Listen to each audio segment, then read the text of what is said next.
Achados arqueológicos que contam história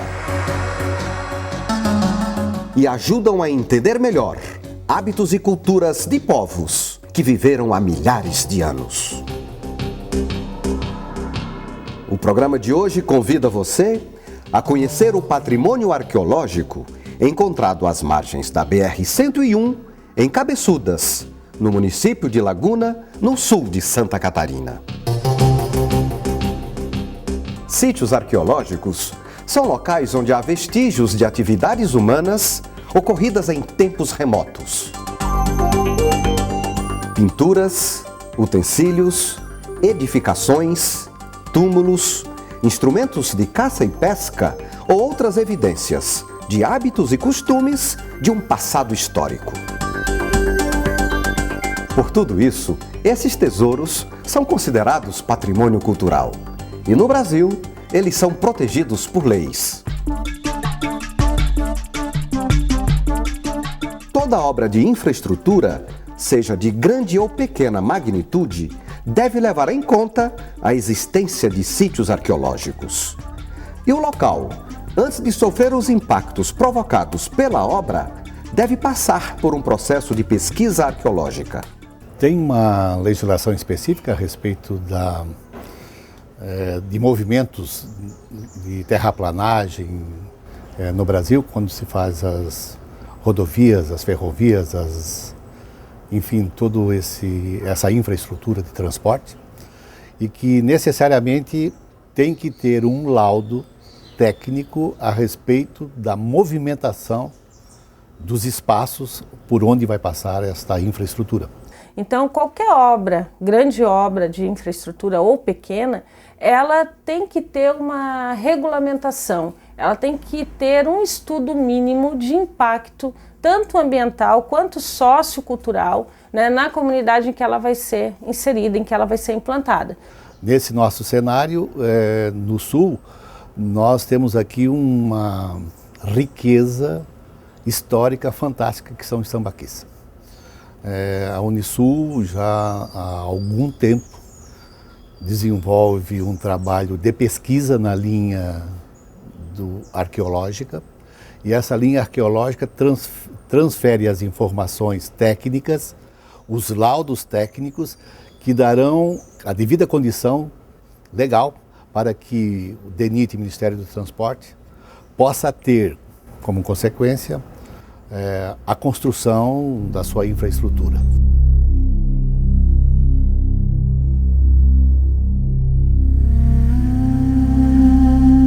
As normas ambientais do país têm avançado muito. Isso é muito importante para nós brasileiros, por quê? Porque a gente tem uma garantia de desenvolvimento econômico e tem uma garantia de preservação ambiental, preservação da nossa história e, muito mais que isso, a difusão.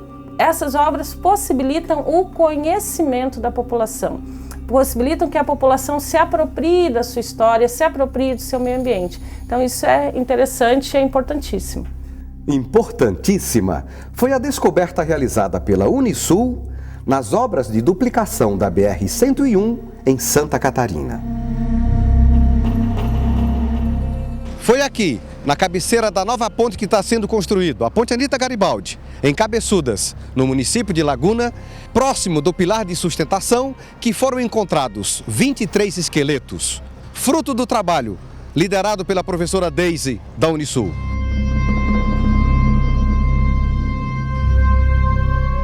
Esse sítio nós encontramos uma grande área funerária, é um local de ritual, de sepultamento e de demonstração desse ritual sendo exercido por essa população há pelo menos 4.000 anos atrás. Então a gente viu ali não só os sepultamentos, mas todo o ritual funerário em volta do morto e os movimentos pós-morte. E o mais interessante foi nós termos retirado um indivíduo lá embaixo, quase 3 metros de profundidade, já no lençol freático, demonstrando não só o início do sambaqui, quer dizer, um sepultamento inaugural, né? Quer dizer que a população fez um primeiro terraço, sepultou o seu primeiro morto naquele terraço e que naquele momento em que isso ocorreu havia uma praia, um lugar seco. Então, quer dizer, você está percebendo não só o movimento cultural, mas também o movimento ambiental. Então, olhe bem, nós estamos falando da pré-história, nós estamos falando ainda, talvez, na idade do homem da pedra lascada, da pedra polida, e que por aqui tiveram a sua vida, como nós estamos tendo a nossa vida hoje. Duas curiosidades sempre que vejo um filme da série Indiana Jones. Primeira, quais são as técnicas utilizadas para determinar a idade exata dos achados arqueológicos? E segunda, como se faz para conservar esses tesouros após a escavação? Sobre a datação, fala a professora Daisy. O Indiana Jones, ele é uma representação do arqueólogo do século XIX. Ele busca o objeto, né? Então, aquele objeto que ele busca normalmente já tem uma data em si. Por quê? Porque ele vai nas pirâmides do Egito ou da Guatemala, ou então já tem um elemento histórico agregado a ele. Na pré-história, a gente utiliza a datação em carbono 14.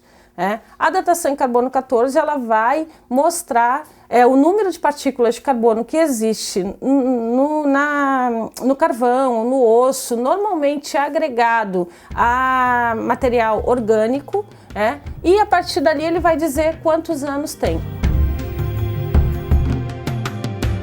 Todos nós temos uma espécie de relógio radioativo. Então você se alimenta de animais, de vegetais, e isso fica marcado no teu corpo, né? E no momento que você está vivendo, você está acumulando carbono 13, carbono 14, né, dentro do teu organismo. No momento que tu morre, esse acúmulo para. Nesse momento que a gente vai fazer a datação, a gente vai ter exatamente a data da morte daquele indivíduo.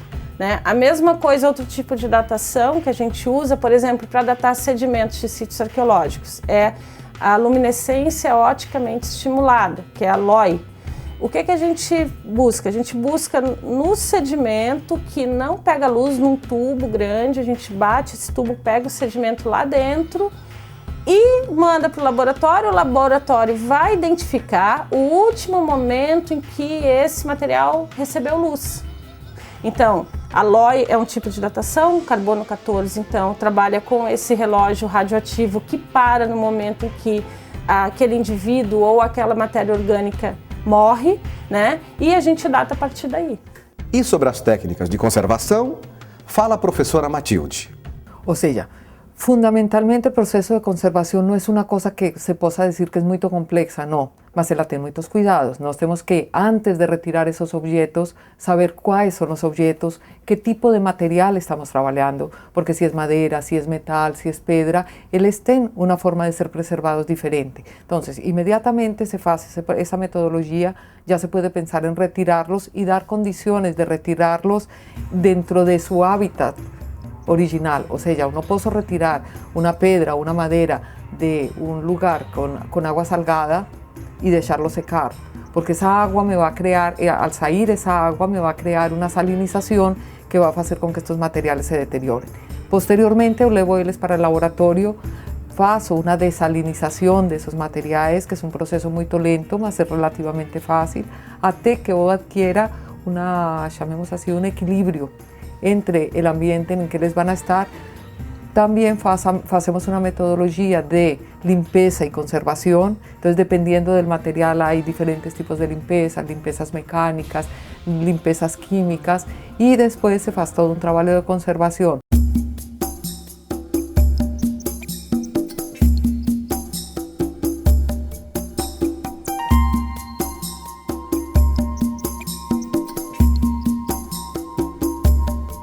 Nas escavações arqueológicas, realizadas pelo Grupo de Pesquisa em Educação Patrimonial e Arqueologia da Unisul, foram descobertas 23 ossadas, de adultos e de crianças, no sítio arqueológico Cabeçudas, próximo ao pilar de sustentação da nova ponte, que está sendo construída em Laguna. O sítio é um sambaqui, ou seja, local cerimonial de povos pré-históricos, que viveram há cerca de 5.000 anos.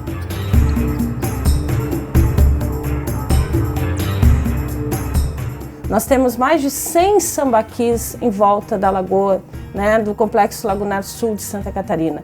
100 sambaquis com datas que variam de 8.000 até 1.000 anos depois de Cristo. Então nós temos muita história para ser contada.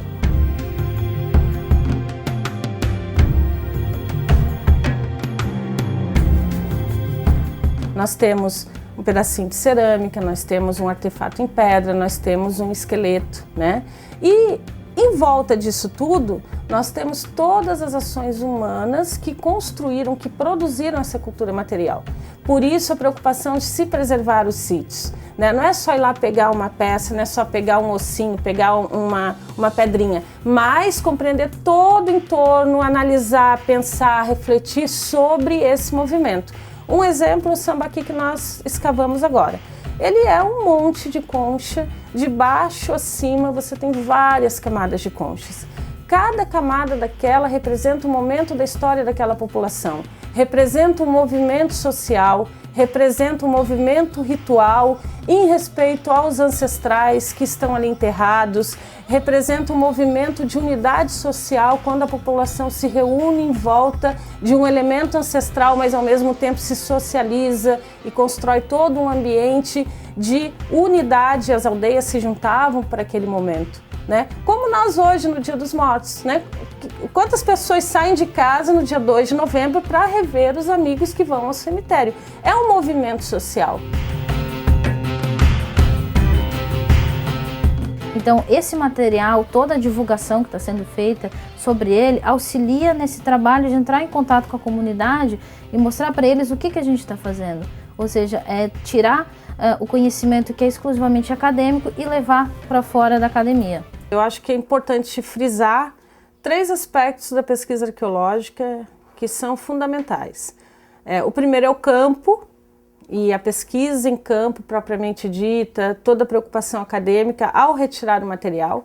O segundo é o material em laboratório, a preocupação na manutenção e conservação desse material. E o terceiro é enviar isso para fora, é fazer com que isso saia da universidade. Quando nós temos uma descoberta como essa, uma descoberta fantástica de achar uma alçada nas condições em que a professora Daisy achou, nós temos condições de produzir conhecimento que provavelmente será transmitido para os nossos alunos como forma de formá-los novos pesquisadores, formar novas pessoas que irão substituí-la, que irão desenvolver os trabalhos dela.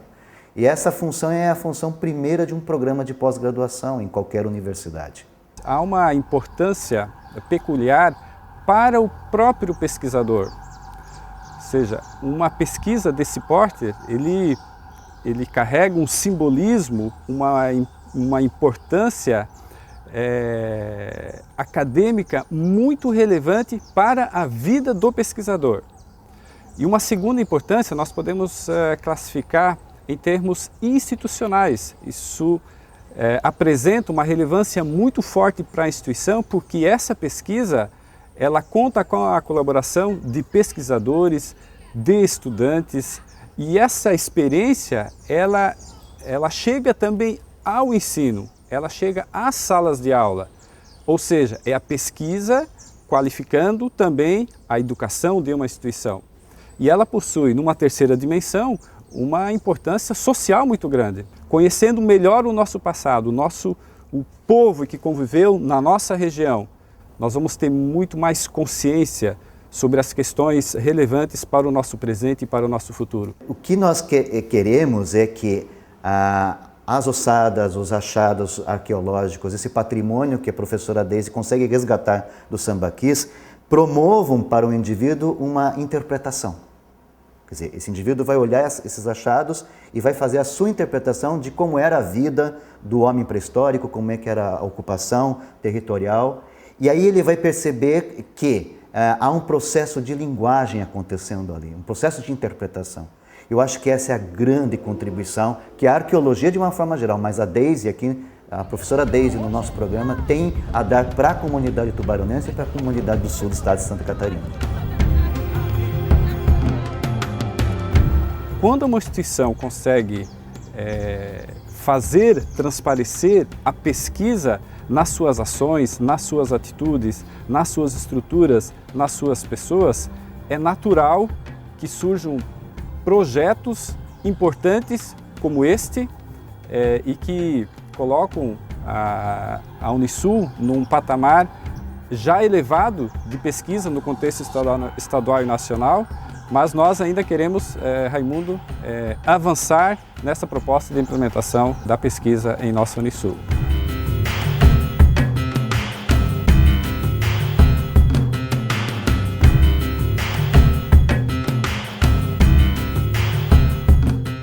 O programa hoje destaca o grupo de pesquisa em Educação Patrimonial e Arqueologia da Universidade do Sul de Santa Catarina.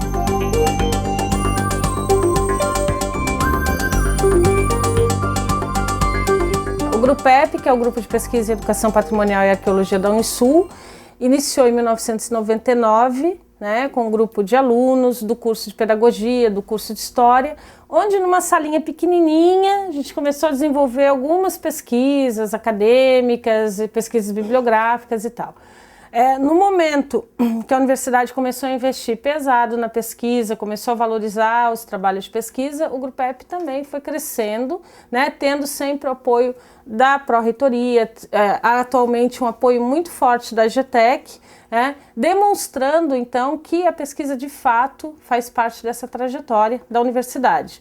E o GRUPEP, liderado pela professora Deise, localizou um valioso patrimônio arqueológico na cabeceira da ponte Anita Garibaldi, que está sendo construída em Cabeçudas, no município de Laguna, no sul do estado. Esse trabalho, na realidade, ele está em andamento desde agosto, desde a montagem do projeto. Então, nós iniciamos com a montagem de um projeto acadêmico que é enviado ao IPHAN, e o IPHAN manda para Brasília aprovado, para sair portaria em diário oficial, onde nós somos devidamente autorizados para desenvolver a pesquisa. E durante o processo de pesquisa, de um mês, basicamente, nós tivemos, assim, muito material retirado do Sambaqui. E todo ele foi trazido aqui para a Unisul. Agora, a análise desse material vai levar, no mínimo, 12 meses. Porque nós temos que analisar todos os sedimentos, temos que mandar fazer as datações, temos que analisar todos os esqueletos. Essas análises são demoradas, alguns esqueletos ainda serão escavados aqui no laboratório. Nós temos pelo menos um indivíduo inteiro e um bebê que a gente trouxe a estrutura toda, fora as outras partes de alguns esqueletos que estavam muito deteriorados, que a gente optou por trazer inteiro para conseguir escavar aqui, como crânio, como a coluna vertebral, como pelve. Então, assim, teve vários elementos que foram retirados inteiros e trazidos para cá. Quando nós olhamos para o passado e vemos que houve um resquício dessa ocupação. E esse resquício pode ser visto, observado, analisado no projeto ou na extensão, nos cursos que o GRUPEP pode realizar. Nós vamos ter condições de entender que também nós temos um papel importante no espaço que nós ocupamos hoje. E isso eu acho fundamental para qualquer formação de um indivíduo consciente na sociedade atual. Isto é arqueologia, o ramo da ciência que estuda o modo de vida das sociedades humanas através de vestígios materiais e das modificações que imprimiram no meio em que viveram. A arqueologia hoje é um projeto estratégico dentro da universidade, porque além dela desenvolver a pesquisa e facilitar que o aluno da sala de aula possa ter toda a experiência em um laboratório de arqueologia, nós temos também a difusão dessas pesquisas para além da universidade, que envolve as comunidades no entorno.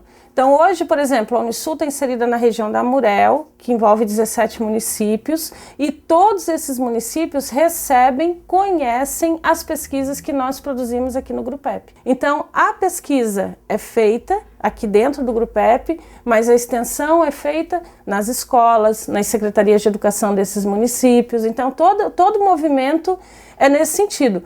O grupo coordenado pela professora Deise está dando uma contribuição científica para a região, para a nossa cidade, para a nossa região, para Santa Catarina e para o Brasil, muito forte, porque com ele nós temos condições e capacidade de desenvolver, a partir desse acervo, desenvolver todas as condições de pesquisa dentro da universidade. A pesquisa é a mola propulsora de uma instituição que quer ser universidade. E a partir desse entendimento, a partir desse convencimento estratégico da reitoria da Unisul, nós organizamos estruturas para que essas estruturas pudessem dar apoio para as pesquisas da universidade. Além disso, precisaremos também desenvolver nossos pesquisadores, atrair mais pesquisadores, ou seja, nós precisamos e estamos criando na Unisul uma cultura, um ambiente que respira pesquisa. Nessa gestão a gente percebe um crescimento nessa vontade de desenvolver a pesquisa, tanto acadêmica quanto aplicada. A pesquisa aplicada como um pilar de sustentabilidade da universidade dá para nós as condições de sermos uma instituição, e é isso que eu dizia aos membros da CAPES da CNPq, de nós querermos e podermos nos colocar entre aquelas instituições de ensino superior brasileiro no cenário das universidades pesquisadoras. Educação permanente com foco na pesquisa. Modelo de gestão estratégica da Unisul no projeto de universidade referência. E esse modelo, fundamentado na pesquisa aplicada, na pesquisa científica, na pesquisa aplicada, vai nos dar a possibilidade de nós termos, deixa eu falar um pouco em economia, produtos de ensino de pesquisa e de extensão, tanto na linha presencial como na linha virtual. Esse é um grande referencial para, a partir do próximo ano, deflagrarmos um processo voltado para aquilo que nós estamos chamando de, o mundo inteiro já faz, educação permanente. Educação permanente já é uma realidade na Unisul. A Bruna, antes de entrar na Faculdade de História, fez o ensino médio no Colégio Deon, órgão complementar da universidade. Entrei na universidade, na Unisul, na Faculdade de História. No primeiro semestre já comecei com um projeto de pesquisa aqui na universidade, com o artigo 170. Já comecei elaborando um projeto. No início era sobre o estudo das arcadas dentárias, depois passei para a educação patrimonial, que hoje é o meu foco de pesquisa e é onde eu estudo mais sobre o assunto e onde eu atuo mais, que é na área de educação patrimonial. Eu trabalhei nas escavações do sítio arqueológico, estou auxiliando na questão de organização do laboratório, que todo mundo faz o seu trabalho nesse momento, mas como é um projeto muito grande, que vai ter muita análise ainda pela frente, então eu também vou estar participando no decorrer desse projeto. Quando eu percebo um exemplo como este, em que a estudante é fruto da casa, produz pesquisa com a nossa professora e provavelmente vai eleger como probabilidade de formação futura de seu mestrado e seu doutorado da própria universidade, eu acho que isso representa o que a universidade está buscando. A Bruna já está nessa condição junto com outros colegas que também cursaram aqui. Eu sou ainda um exemplo vivo. Eu estudei no Colégio Deon em 1954, 55, 56, 57, 58, quando era Ginásio Sagrado Coração de Jesus, e em 58 se transforma em Colégio Deon. Eu fiz a minha faculdade na FESC, na Fundação Educacional, em as duas faculdades. Tenho a felicidade hoje de, depois do meu mestrado, a especialização, mestrado, doutorado, ser o reitor da universidade. Nós permanentemente temos que nos colocar numa dimensão de inovação e de constante visualização do conhecimento. E essa universidade vai oferecer isso para todos.